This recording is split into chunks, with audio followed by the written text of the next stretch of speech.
So this is a story about how I found out my girlfriend was sleeping with my brother. Yeah, you read that right.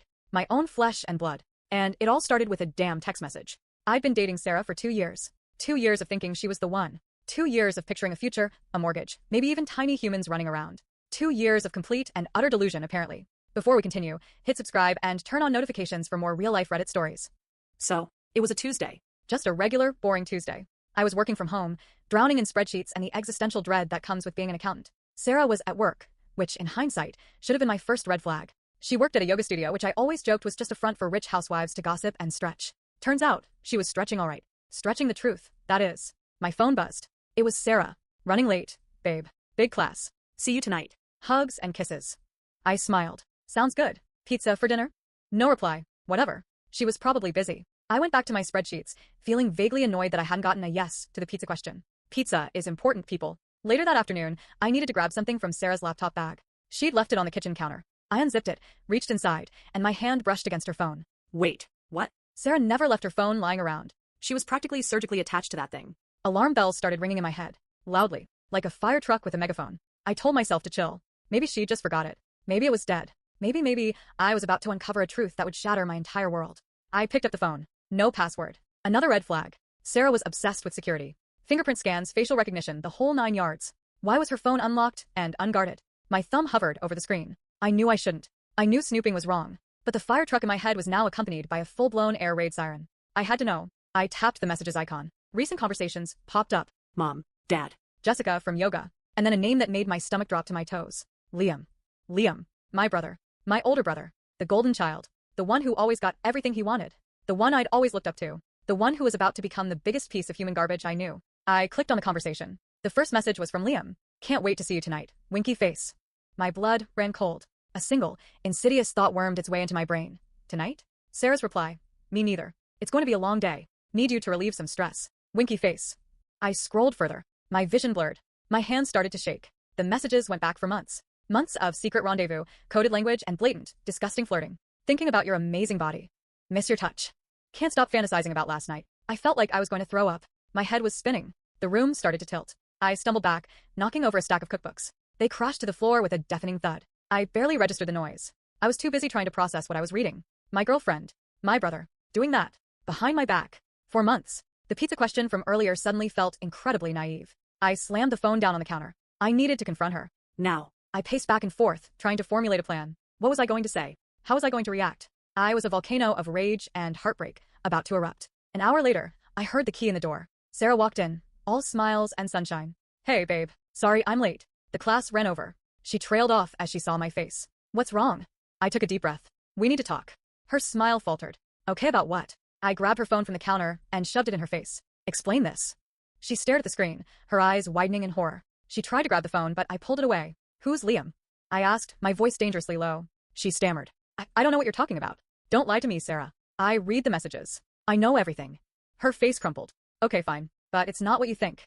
Oh, really? Because it looks exactly like what I think. It looks like you've been sleeping with my brother. She started to cry. It just happened. We were both going through a lot. We connected.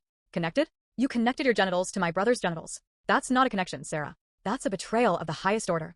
I'm sorry, she sobbed. I never meant to hurt you. Well, congratulations, Sarah. You succeeded. You hurt me more than I ever thought possible. I sank into a chair, feeling all the air leave my body. How long has this been going on? She hesitated. A few weeks. I laughed. A hollow, bitter laugh. A few weeks? The messages go back months, Sarah. Don't insult my intelligence. She hung her head. Okay, fine. 3 months. But it doesn't mean anything. It was just physical. Just physical? You were telling him you loved him. You were planning weekend getaways. That doesn't sound very just physical to me. The silence hung heavy in the air. I looked at her, really looked at her, and realized I didn't recognize her anymore. The woman I thought I loved was a complete stranger. I'm done, I said, my voice flat. Get out. She looked up, her eyes pleading. Please don't do this. I can explain. There's nothing to explain, Sarah. You cheated on me with my brother. That's pretty self-explanatory. Now get out before I call the cops. She grabbed her bag and ran out the door, leaving me alone in the wreckage of my relationship. I sat there for a long time, staring at the ceiling, trying to make sense of what had just happened. My girlfriend. My brother. An affair that had lasted for months. I felt like I'd been punched in the gut, repeatedly, by Mike Tyson. The devastation was overwhelming. The betrayal was complete. My life, as I knew it, was over. And it all started with a damn text message. Now, what happens next? Well, that's a story for another day. But let's just say it involves a lot of screaming, a broken TV, and a very awkward Thanksgiving dinner. Stay tuned. Okay, so you guys are not gonna believe what happened after I posted that last TikTok about Sarah stealing my promotion. Seriously, the comments blew up. So many of you said I needed to fight back, and honestly, you were right. Here's the update, and trust me, it's a wild ride. First things first, act normal. That was the top advice, and it made sense. I couldn't let Sarah know I was onto her. I needed to play it cool, like nothing was wrong. Easier said than done, let me tell you. Every time she opened her mouth, I wanted to scream. But I plastered on a fake smile and acted like we were best buds. Good morning, Sarah. How was your weekend? Ugh, I could taste the fake sweetness. She, of course, ate it up. Oh, it was great. Mark and I went to that new restaurant downtown. You should try it. Mark. Her boyfriend. My supposed friend. The betrayal was a double whammy. I just nodded and mumbled something about being busy. Next, gather evidence. This was trickier. I couldn't just outright accuse her. I needed proof. So, I started paying attention to everything. Every meeting, every email, every conversation. I took notes, discreetly of course. I even started recording some of our conversations on my phone. I know, it sounds shady, but desperate times, right? And guess what? It paid off. I started noticing patterns. Sarah would subtly take credit for my ideas in meetings. She'd forget to include me on important emails. She'd even outright lie about things I had done. One time, she told our boss that she had closed a deal that I had been working on for weeks. I was furious, but I kept my cool. I just smiled and said, "Oh, yeah, that was a team effort." Inside, I was plotting my revenge. The most damning piece of evidence came when I accidentally stumbled upon an email chain between Sarah and Mark. I was looking for a document on the shared drive, and there it was right in front of my face. The subject line? Project Phoenix, Operation Steal Promotion. I swear, my jaw dropped. I clicked on the email, and there it was in black and white. Sarah and Mark, conspiring to sabotage my career. They were planning everything, from stealing my ideas to spreading rumors about my performance. They even had a code name for me. Target Alpha. I felt sick. I screenshotted everything. Every email, every message, every detail. I had enough evidence to bury them both. But I wasn't done yet. The third step was the riskiest. Contact Mark's wife, Emily. I know, it sounds crazy. But I figured if anyone had a reason to be angry at Sarah and Mark, it was her. Plus, I needed an ally. I couldn't do this alone. Finding Emily's contact information was surprisingly easy. A quick Google search and a little bit of social media stalking, and I had her phone number. I hesitated for a moment before dialing. What if she didn't believe me? What if she told Mark? What if this whole plan backfired? But I took a deep breath and pressed the call button. Hello. Her voice was hesitant. Hi Emily, my name is your name. I know this is going to sound strange, but I need to talk to you about Mark and Sarah. There was a long pause. Who is Sarah?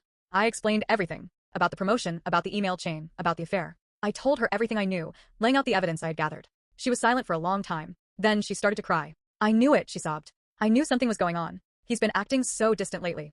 I felt terrible for her, but I also knew that this was my chance. Emily, I'm so sorry, but I think we can do something about this. I think we can stop them. How? She asked, her voice trembling. I have a plan, I said. And that's when we hatched the plan. A plan so devious, so cunning, so perfectly executed that it would make Machiavelli proud. The final step, a coordinated strike. We decided to wait for the perfect moment. We needed to catch them off guard when they least expected it. That moment came during the company's annual holiday party. Everyone was there. Our boss, our colleagues, their spouses. The atmosphere was festive, with Christmas music playing and people mingling with drinks in hand. Sarah and Mark were there too, of course, acting all lovey-dovey. Emily and I had been texting throughout the night, coordinating our moves. Finally, she gave me the signal. It was time. I walked over to the microphone, which was set up for karaoke. I cleared my throat and tapped it a few times to get everyone's attention. Hi everyone, I said, my voice amplified throughout the room. I have an announcement to make. Sarah and Mark exchanged nervous glances. As you all know, I recently lost out on a promotion to Sarah. I continued. And while I was initially disappointed, I've come to realize that sometimes things happen for a reason. I paused for effect, letting the tension build. Because what I've learned is that Sarah didn't get the promotion based on merit. She got it by stealing my ideas, sabotaging my work, and engaging in a, let's just say, unprofessional relationship with Mark. The room went silent. Everyone was staring at Sarah and Mark, who were now visibly sweating. But don't worry, I said with a smile. I have proof. I then proceeded to project the screenshots of the email chain onto the large screen behind me. The entire room gasped. Sarah and Mark's faces turned white. But I wasn't done yet. And now, I said, I'd like to introduce someone who has also been affected by Sarah and Mark's indiscretions. Emily. Emily walked up to the microphone, her eyes blazing with anger. Hi everyone, she said, her voice shaking with emotion. I'm Mark's wife. The room erupted in murmurs. For years, I've stood by Mark, supported him, loved him. And this is how he repays me? By cheating on me with a colleague? By lying to my face.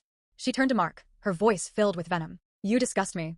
She then slapped him across the face hard. The sound echoed throughout the room. Mark stumbled backward, clutching his cheek. Sarah stood there, frozen in shock. And as for you, Sarah, Emily said, turning to her, you're nothing but a homewrecker. I hope you're happy with what you've done. Emily then stormed out of the room, leaving a stunned silence in her wake. I looked at Sarah and Mark, their faces filled with shame and humiliation. Well, I said, breaking the silence. Merry Christmas. I then walked off the stage, leaving them to face the music. The next day, Sarah and Mark were both fired. Their reputations were ruined, their careers were over. And me, I got the promotion. So, yeah, that's the story of how I got my revenge on Sarah and Mark. It was a long, difficult, and sometimes crazy process, but in the end, it was worth it. The moral of the story? Don't mess with me. Also, karma is a B*TC. And that, my friends, is how you handle a workplace betrayal. Thanks for listening. Let me know if you want more stories. Okay, so, update time. Remember how I said Sarah and Mark were fired, and everything was sunshine and rainbows? Yeah, not exactly. Turns out, karma is a boomerang, and this whole situation got way messier than I ever anticipated. First, let's talk about the fallout. The office was a disaster. People were whispering, avoiding eye contact, and generally acting like they were walking on eggshells. Our boss, bless his heart, looked like he aged 10 years overnight. He kept muttering about HR and lawsuits, and honestly, I wouldn't have been surprised if he just quit on the spot.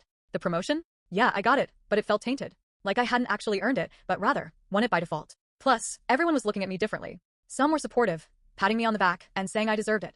Others were wary, like they were afraid I'd turn on them next. And then there was Emily. I thought we'd become allies, sisters in arms against the evil duo of Sarah and Mark. But after the holiday party, she basically ghosted me. I tried calling, texting, even emailing, but nothing. It was like she just vanished.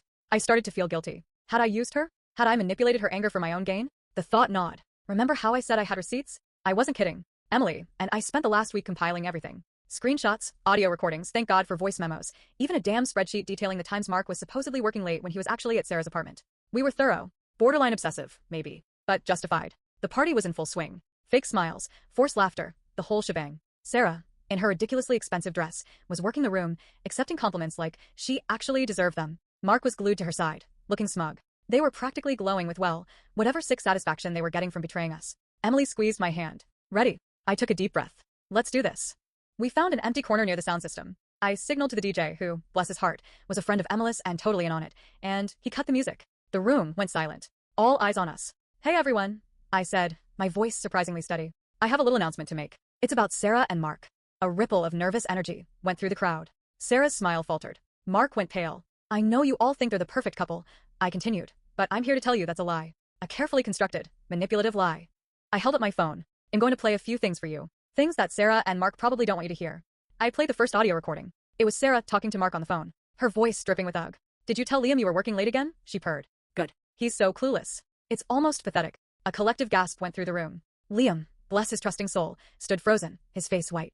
I played another recording. This time it was Mark. I can't wait until we can finally be together, he said, his voice low and urgent. Emily is such a nag. You're so much more exciting. Emily flinched beside me, but she held her head high. I then started projecting the screenshots onto the wall. Text messages, emails, photos. Each one a nail in their coffin. The room was silent except for the quiet sobs coming from Liam. Sarah finally found her voice. This is fake. It's all Photoshopped. I laughed. Really, Sarah? You think I have the time and the skills to fabricate all this? And the audio recordings? Those are pretty hard to fake, don't you think? I turned to Mark. Care to deny any of this, Mark? Go ahead. Tell everyone it's all a big misunderstanding. He just stood there, speechless. Defeated. Liam finally snapped. He stormed over to Sarah and slapped her. Hard. You bitch, he screamed. I can't believe I was so stupid. He turned to Mark. And you, my best friend. How could you do this to me? He shoved Mark, who stumbled backward and fell into the punch bowl. Chaos erupted. People were yelling, crying, arguing. It was a complete and utter meltdown. Sarah tried to salvage the situation. Everyone, please. Just calm down. This is all a misunderstanding. Liam, baby, please believe me. But no one was buying it. The truth was out. The facade was shattered. Emily and I watched as their lives crumbled around them. It was ugly. Messy. But also satisfying. We didn't stay for the aftermath. We grabbed our coats and walked out, leaving them to deal with the wreckage. The next few weeks were a blur. Liam moved out of the apartment he shared with Sarah. Mark was fired from his job. Apparently, sleeping with the boss' daughter wasn't a good career move. Sarah was ostracized by most of her friends. Emily and I became closer than ever. We spent hours talking, laughing, and supporting each other. We went to therapy. We started new hobbies. We focused on healing and moving forward. It wasn't easy. There were days when I felt angry, betrayed, and heartbroken. But I knew I had made the right decision. I had exposed the truth. I had stood up for myself. And I had walked away with my head held high. Some people might say I was vindictive, that I should have just moved on and let karma take its course. But I don't regret a thing. I wanted them to face the consequences of their actions. I wanted them to know that they couldn't get away with hurting people and pretending everything was okay. And they did. They faced the consequences. And they knew. So, yeah, that's my story. A cautionary tale about betrayal, revenge, and the importance of having good friends and solid evidence. Don't be afraid to stand up for yourself. Don't let anyone treat you like you're disposable. And always, always trust your gut. Because sometimes, the people you think you know the best are the ones who are capable of the greatest betrayals. And sometimes, the best revenge is living well and knowing you did the right thing. Even when it's messy. Even when it's painful. Especially when it's necessary. I'm out. Peace. And thanks for listening. I needed to get that off my chest. Hope it was worth the read. Story 1. Okay, so my wedding is in 2 weeks or was in 2 weeks because my fiance, Liam, is a cheating scumbag. I know. Classic Reddit drama. But trust me, you guys, this is next level messed up. Liam and I, 5 years. High school sweethearts. Everyone said we were the perfect couple. Perfect. I can't even type that word without wanting to hurl. Last weekend was his bachelor party. Vegas. Ugh. Vegas. Red flags galore, right? I tried to be the cool, supportive girlfriend. Have fun, babe. Be safe. I even packed him condoms. Condoms. I'm such an idiot. I deserve a Darwin Award for relationship stupidity. Tuesday morning. That's when it all went to hell. I woke up to a text. Unknown number. Just a picture. Liam. Making out with some blonde. In a club. Tongue and everything. Clear as day. My blood? Ice. Solid ice. I swear. I could feel it crystallizing in my veins. I thought I was going to be sick. The room started spinning. I literally clung to the bed to keep from falling off. I stared at the picture. Just stared. For a solid hour. Maybe more. Time stopped. Everything stopped. Except for the image seared into my brain. Liam's stupid, happy face. That girl's trashy, platinum blonde hair. The neon lights of the club blurring in the background. Numb. That's all I felt. Just gone. Then the tears started. Slow at first. Like a leaky faucet. Then a freaking Niagara Falls of despair. And then the rage. Oh, God, the rage. It was like a volcano erupting inside me. I wanted to destroy everything. Smash every dish in the kitchen. Throw his Xbox out the window. Key his precious, stupid car. But I didn't. I'm too classy for that. Or maybe just too stunned. Too heartbroken. Too defeated. I called my best friend, Chloe. Sobbing. Incoherent. I probably sounded like a dying walrus. She rushed over immediately. Like Usain Bolt speed. Bless her soul. I shoved the phone in her face. The picture. The evidence of my shattered reality. Her face? Pure fury. I thought she was going to spontaneously combust. That son of a, she started, her voice dripping with venom. I cut her off. What do I do, Chloe? What do I do? I managed to choke the words out. My throat felt like it was filled with shards of glass. Chloe, bless her heart, went into damage control mode. Okay, first, deep breaths. In and out. You need oxygen, girl. Second, we need a plan. Don't confront him yet. We need to gather intel. Intel? Seriously?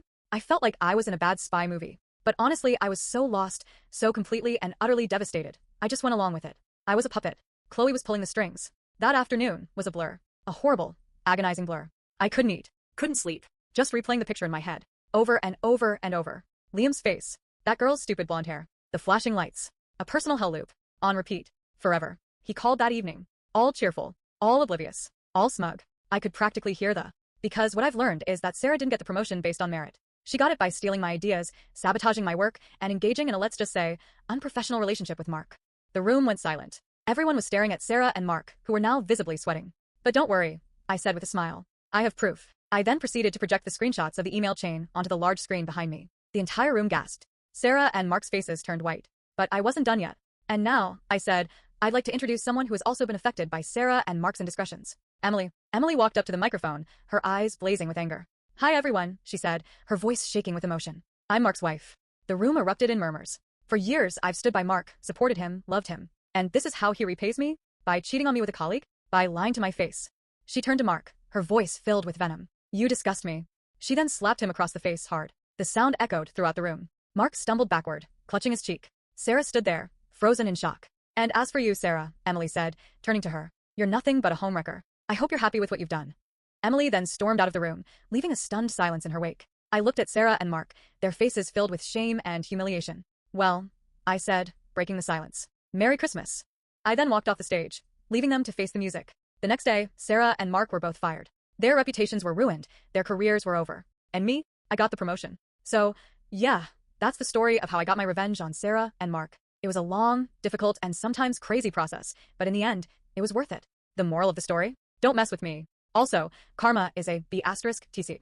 And that, my friends, is how you handle a workplace betrayal. Thanks for listening. Let me know if you want more stories. Okay, so, update time. Remember how I said Sarah and Mark were fired, and everything was sunshine and rainbows? Yeah, not exactly. Turns out, karma is a boomerang, and this whole situation got way messier than I ever anticipated. First, let's talk about the fallout. The office was a disaster. People were whispering, avoiding eye contact, and generally acting like they were walking on eggshells. Our boss, bless his heart, looked like he aged 10 years overnight. He kept muttering about HR and lawsuits, and honestly, I wouldn't have been surprised if he just quit on the spot.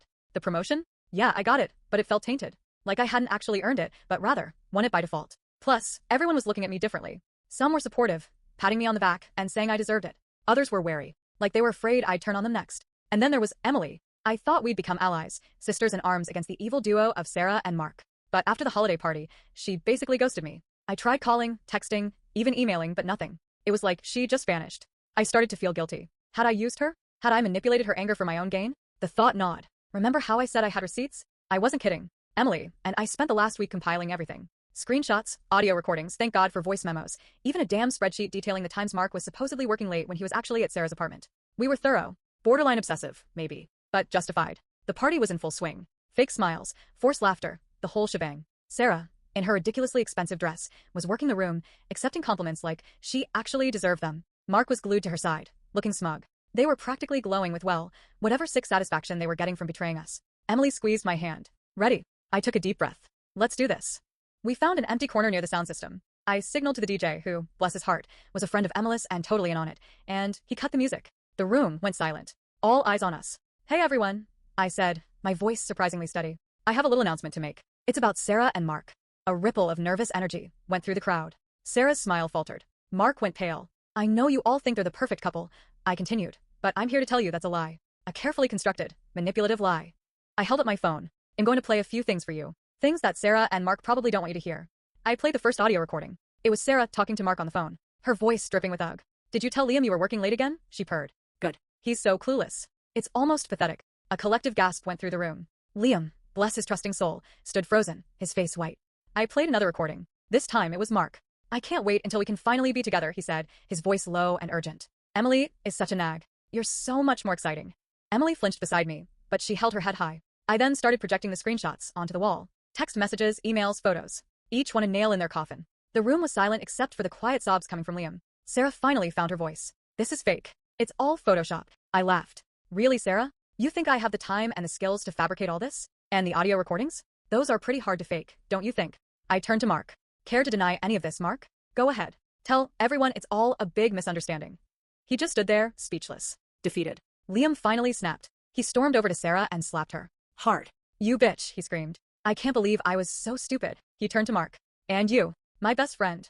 How could you do this to me? He shoved Mark, who stumbled backward and fell into the punch bowl. Chaos erupted. People were yelling, crying, arguing. It was a complete and utter meltdown. Sarah tried to salvage the situation. Everyone, please. Just calm down. This is all a misunderstanding. Liam, baby, please believe me. But no one was buying it. The truth was out. The facade was shattered. Emily and I watched as their lives crumbled around them. It was ugly. Messy. But also satisfying. We didn't stay for the aftermath.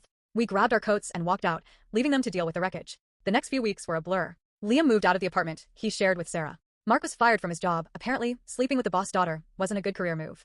Sarah was ostracized by most of her friends. Emily and I became closer than ever. We spent hours talking, laughing, and supporting each other. We went to therapy. We started new hobbies. We focused on healing and moving forward. It wasn't easy. There were days when I felt angry, betrayed, and heartbroken. But I knew I had made the right decision. I had exposed the truth. I had stood up for myself. And I had walked away with my head held high. Some people might say I was vindictive, that I should have just moved on and let karma take its course. But I don't regret a thing. I wanted them to face the consequences of their actions. I wanted them to know that they couldn't get away with hurting people and pretending everything was okay. And they did. They faced the consequences. And they knew. So, yeah, that's my story. A cautionary tale about betrayal, revenge, and the importance of having good friends and solid evidence. Don't be afraid to stand up for yourself. Don't let anyone treat you like you're disposable. And always, always trust your gut. Because sometimes, the people you think you know the best are the ones who are capable of the greatest betrayals. And sometimes, the best revenge is living well and knowing you did the right thing. Even when it's messy. Even when it's painful. Especially when it's necessary. I'm out. Peace. And thanks for listening. I needed to get that off my chest. Hope it was worth the read. Story 1. Okay, so, my wedding is in 2 weeks or was in 2 weeks because my fiancé, Liam, is a cheating scumbag. I know. Classic Reddit drama. But trust me, you guys, this is next level messed up. Liam and I, 5 years. High school sweethearts. Everyone said we were the perfect couple. Perfect. I can't even type that word without wanting to hurl. Last weekend was his bachelor party. Vegas. Ugh. Vegas. Red flags galore, right? I tried to be the cool, supportive girlfriend. Have fun, babe. Be safe. I even packed him condoms. Condoms. I'm such an idiot.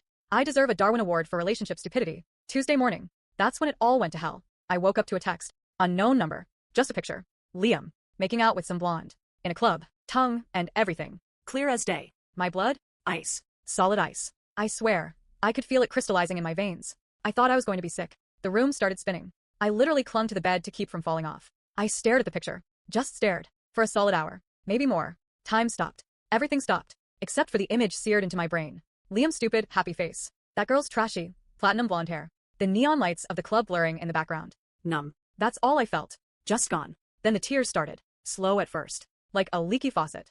Then a freaking Niagara Falls of despair. And then the rage. Oh, God, the rage. It was like a volcano erupting inside me. I wanted to destroy everything. Smash every dish in the kitchen. Throw his Xbox out the window. Key his precious, stupid car. But I didn't. I'm too classy for that. Or maybe just too stunned. Too heartbroken. Too defeated. I called my best friend, Chloe. Sobbing. Incoherent. I probably sounded like a dying walrus. She rushed over immediately. Like Usain Bolt speed. Bless her soul. I shoved the phone in her face. The picture. The evidence of my shattered reality. Her face? Pure fury. I thought she was going to spontaneously combust. That son of a, she started, her voice dripping with venom. I cut her off. What do I do, Chloe? What do I do? I managed to choke the words out. My throat felt like it was filled with shards of glass. Chloe, bless her heart, went into damage control mode. Okay, first, deep breaths. In and out. You need oxygen, girl. Second, we need a plan. Don't confront him yet. We need to gather intel. Intel? Seriously? I felt like I was in a bad spy movie. But honestly, I was so lost, so completely and utterly devastated. I just went along with it. I was a puppet. Chloe was pulling the strings. That afternoon was a blur. A horrible, agonizing blur. I couldn't eat. Couldn't sleep. Just replaying the picture in my head. Over and over and over. Liam's face. That girl's stupid blonde hair. The flashing lights. A personal hell loop. On repeat. Forever. He called that evening. All cheerful. All oblivious. All smug. I could practically hear the, "We're drafting an email," she declared, grabbing my laptop. Short and sweet. No details. Just the facts. After about an hour of agonizing over wording, we came up with this masterpiece.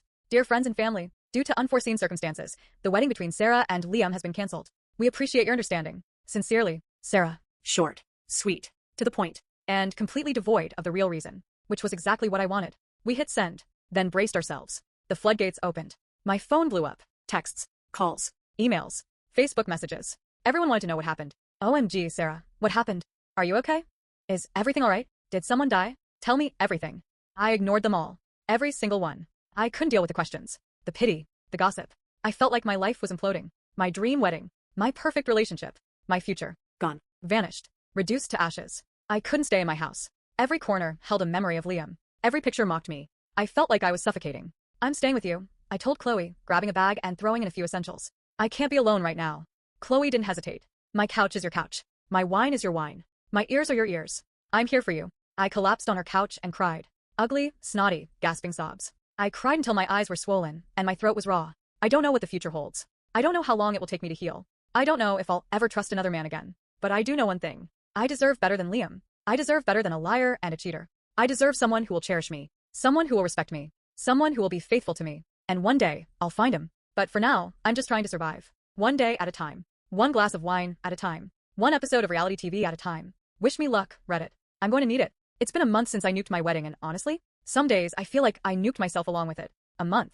30 days of crying jags, overpriced therapy sessions where I mostly just stared at the ceiling, and enough Ben and Jerry's to bankrupt a small nation. I'm still a mess. A certified, capital M mess. But maybe just maybe I'm starting to see a pinprick of light at the end of this ridiculously long, dark tunnel. Liam. Ugh. Liam. He's been persistent. Relentless, even. Calling. Texting. Showing up at my apartment like some lovesick puppy. Begging. Pleading. Groveling for forgiveness. Please, Sarah, just talk to me. I messed up, I know I did. I'll do anything. I can't live without you. I've ignored most of it. Screened his calls. Deleted his texts without reading them. Pretended I wasn't home when he hammered on my door. But a part of me, a small, stupid, pathetic part of me still misses him. God, I hate that part of me. My therapist, Dr. Evans, says I need to process my emotions.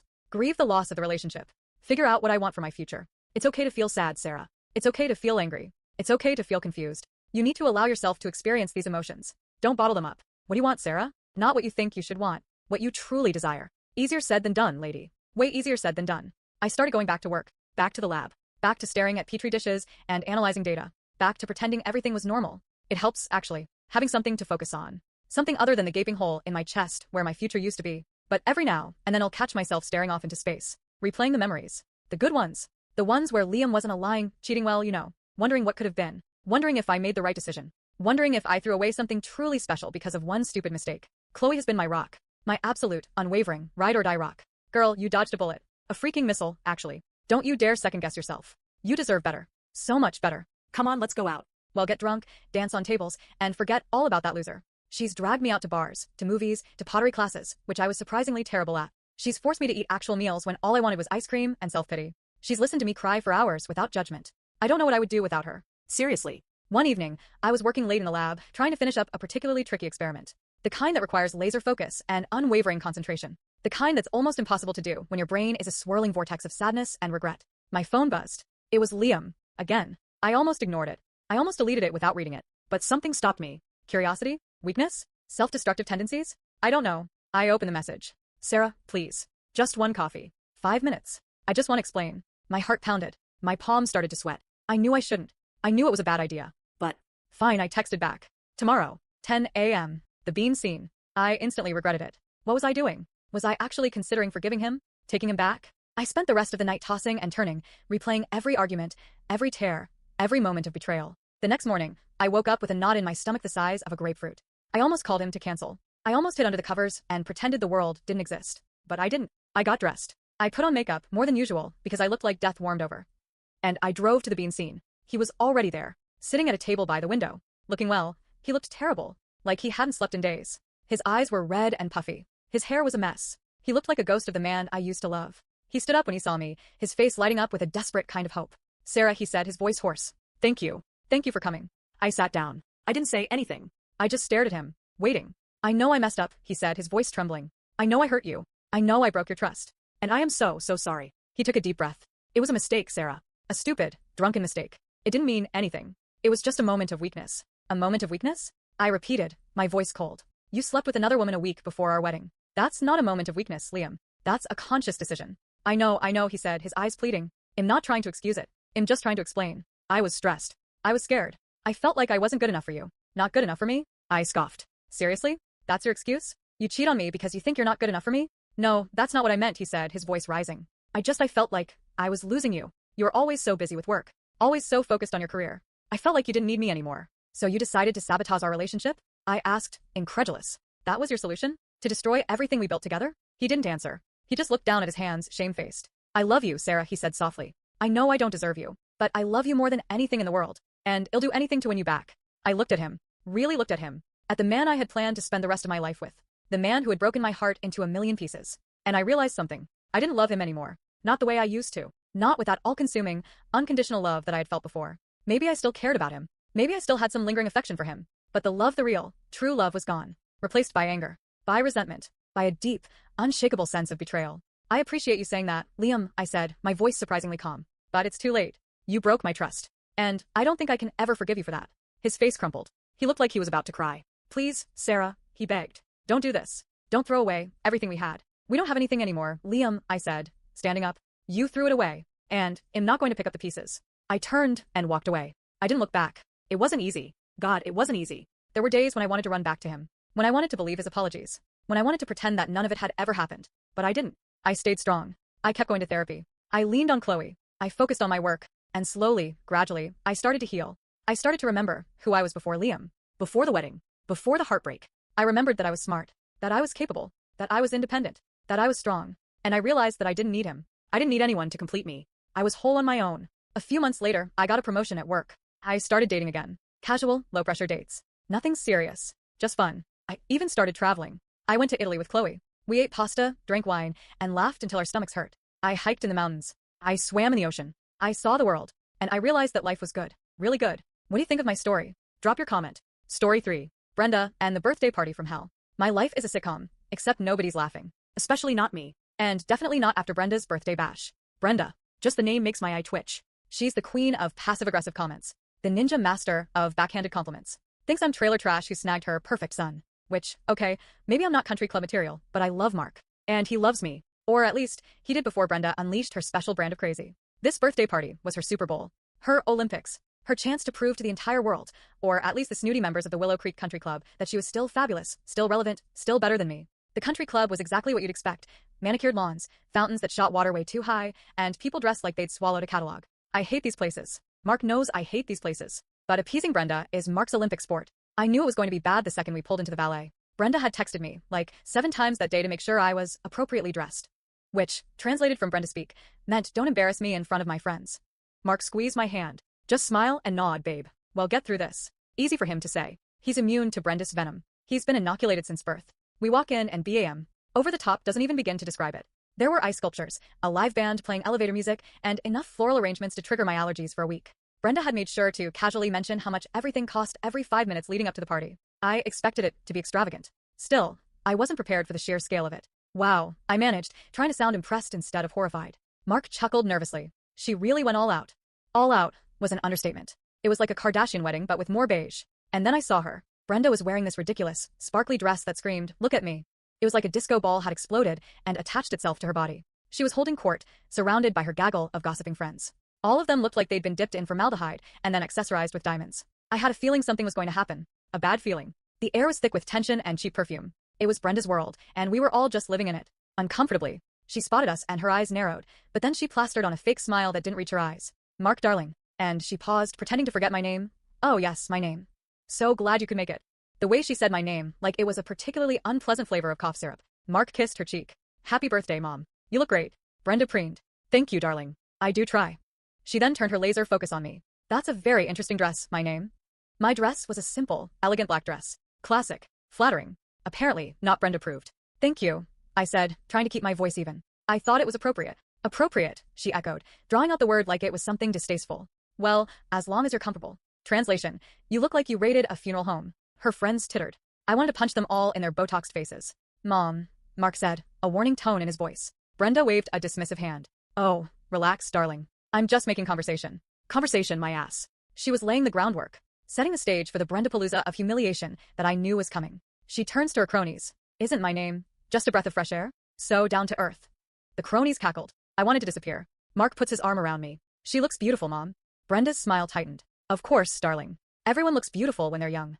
Ouch. Low blow, Brenda. Real low. We made small talk for what felt like an eternity. Brenda kept finding ways to subtly insult me. My job. My hair. My taste in music. Everything was fair game. I could feel my blood pressure rising. I needed a drink. Stat. "Excuse me," I said, forcing a smile. "I'm going to grab a drink." "Oh, goody," Brenda said, her eyes gleaming. "You can help yourself. Just don't spill anything on the nice tablecloth." I wanted to pour the entire bottle of champagne over her head, but I didn't, because I'm a grown-up. Mostly. I headed for the bar, weaving my way through the crowd of perfectly coiffed and expensively dressed guests. Every time I made eye contact with someone, they gave me this look. A look that said, "Who let her in here?" I finally reached the bar and ordered a vodka tonic. Extra vodka. The bartender, a weary-looking man with a name tag that read Gary, slid the drink across the counter. I took a long sip. It burned, but in a good way. "Rough night?" Gary asked, his eyes twinkling with amusement. "You have no idea," I said, sighing. "Mother-in-law," he guessed. "You're psychic," I said, impressed. Gary chuckled. "Honey, I've seen it all. Just remember, deep breaths and strong drinks. That's how I survive these things." I smiled. "Thanks, Gary. I appreciate the advice."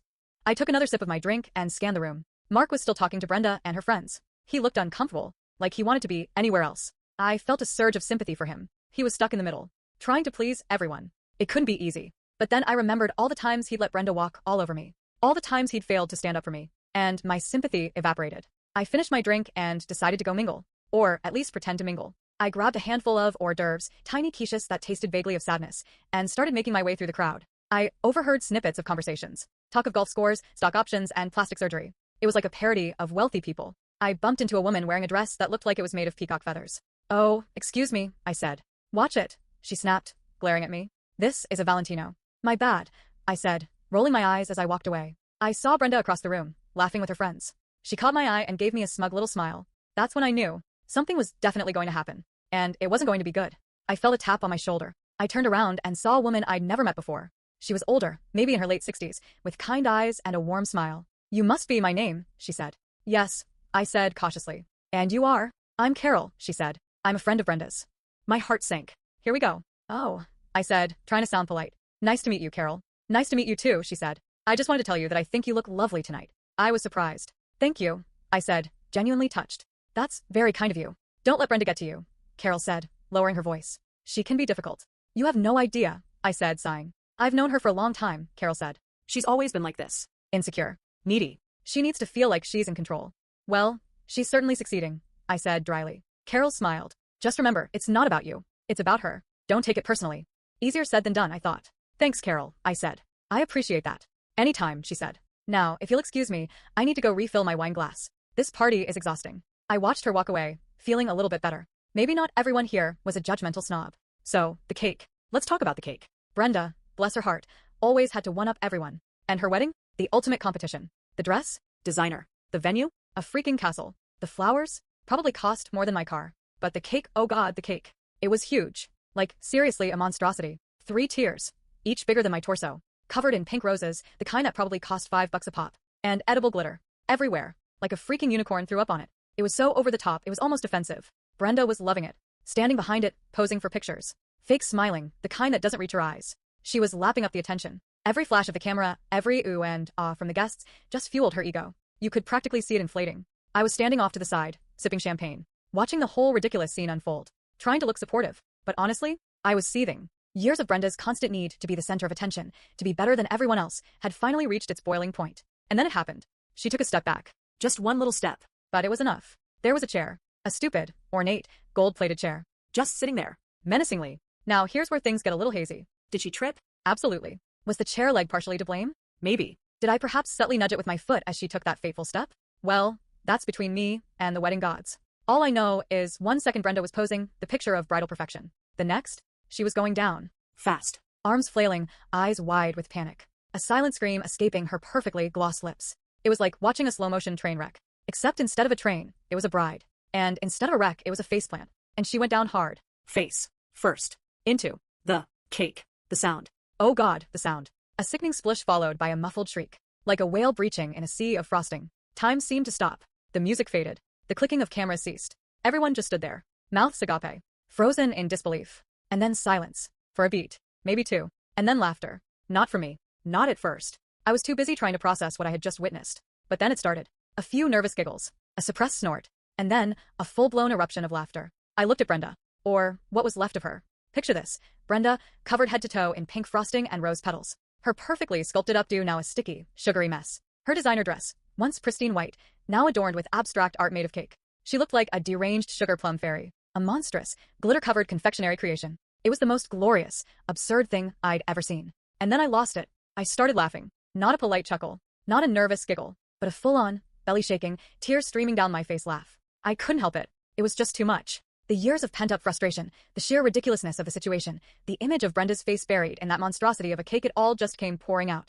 I laughed so hard, I thought I was going to pass out. Brenda, meanwhile, was not laughing. She slowly pulled her face out of the cake, leaving a perfect imprint of her features in the frosting, like a bizarre, edible death mask. Her eyes were wide with rage. Her face contorted in a silent scream. Pink frosting dripped from her nose. Rose petals clung to her eyelashes. She looked like she wanted to kill me. And, honestly, I wouldn't have blamed her. Who did this? She finally managed to choke out, her voice thick with frosting. The room went silent again. All eyes on me. I could feel the heat of Brenda's glare burning into my soul. I should have lied. I should have said it was an accident. That I didn't see the chair. That I tried to warn her. But I couldn't. The laughter was still bubbling inside me. The image of her face in the cake was still playing on repeat in my mind. And honestly, I didn't regret it. Not one bit. So I just stood there, took another sip of champagne, and smiled. Oops, I said. The silence that followed was deafening. You could have heard a pin drop. Or, a rose petal fall from Brenda's face. And then, all hell broke loose. Brenda shrieked. Her mother shrieked. The wedding planner shrieked. It was a symphony of bridal rage. I braced myself for the onslaught. I knew I was in trouble. Big trouble. But honestly, it was worth it. Seeing Brenda's face covered in cake? Priceless. The aftermath was messy, to say the least. I was promptly escorted out of the venue by security, while Brenda screamed obscenities at my back. My aunt and uncle, Brenda's parents, were mortified. They kept apologizing to Brenda, to the guests, to the entire freaking castle. My parents, on the other hand, were conflicted. On the one hand, they were horrified by my behavior. On the other hand, they couldn't help but find the whole thing a little bit funny. My dad actually winked at me as I was being dragged away. I spent the rest of the evening at a dive bar down the street, nursing a beer and reliving the glorious moment. I knew I had probably ruined my relationship with Brenda, possibly with my entire extended family.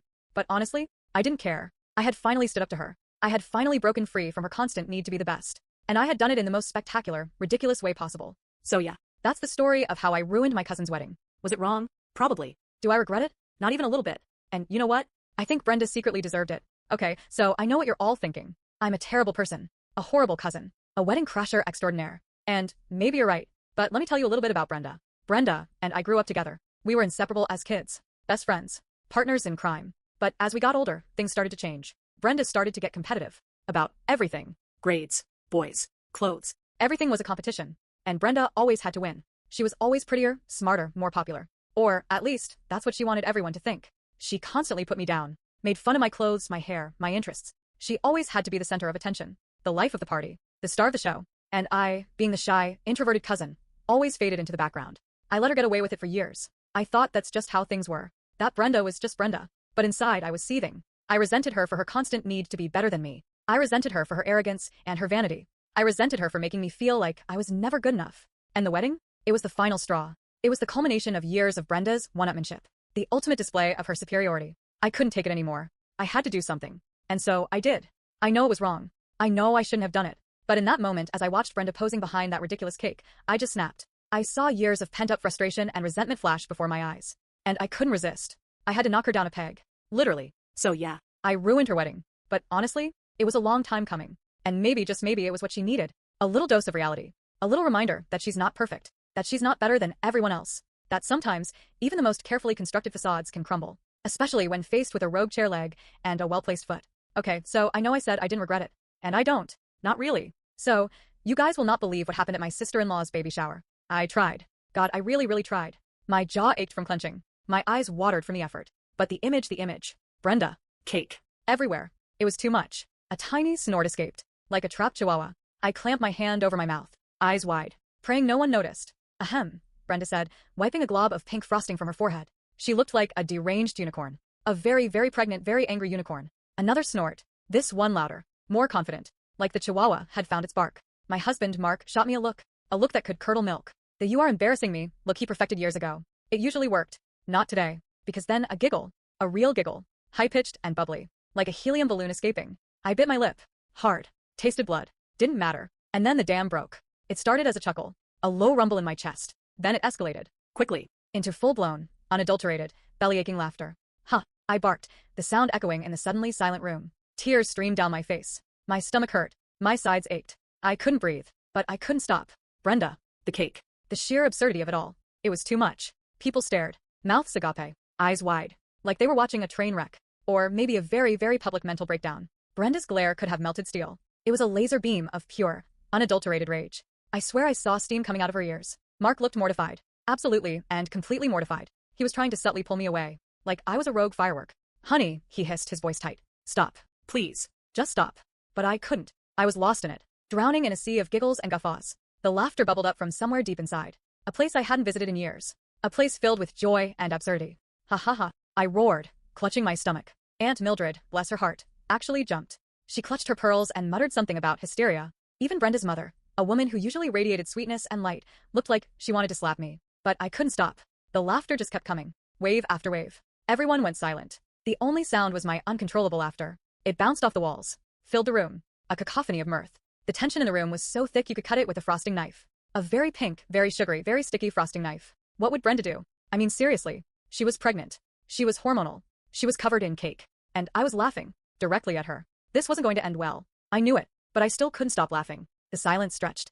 Thick and heavy. Like a wet blanket. Brenda took a step forward. Her face was red. Her eyes narrowed. She looked like she was about to explode. You think this is funny? She said, her voice dangerously low. I tried to speak. To apologize. To explain. But all that came out was another burst of laughter. Ha ha ha. Okay, maybe I wasn't helping things. Mark tugged harder on my arm. Let's go, he whispered urgently. Just come with me. I shook my head. I couldn't move. I was paralyzed by laughter. Brenda took another step.